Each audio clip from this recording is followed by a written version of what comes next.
Je recite Bruno Retailleau, donc notre ministre de l'Intérieur, quand il parle d'étendre le champ de la laïcité, car pour lui, je cite à nouveau, c'est un étendard de l'islamisme. Que dit la loi concernant les accompagnateurs, par exemple, des sorties scolaires? On va se focaliser là-dessus pour l'instant. Alors en effet, pour les accompagnateurs de sorties scolaires, c'est différent, puisqu'il faut regarder en fait la qualification juridique de ces personnes. Ce ne sont pas des agents du service public, comme des enseignants par exemple. Les enseignants, c'est très clair, le port des signes religieux leur est interdit depuis longtemps. Le Conseil d'État avait rendu des avis, notamment en 2000 là-dessus, la question est tranchée.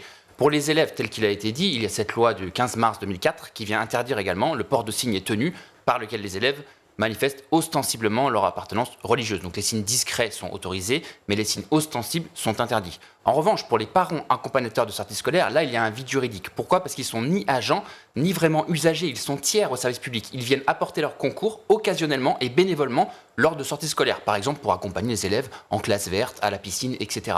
Donc ce sont des parents d'élèves qui ne sont pas enseignants, qui ne sont pas sujets du service public. Donc on dit accompagnateurs de sortie scolaire. Pour l'instant, ils ne sont pas visés par la loi de 2004.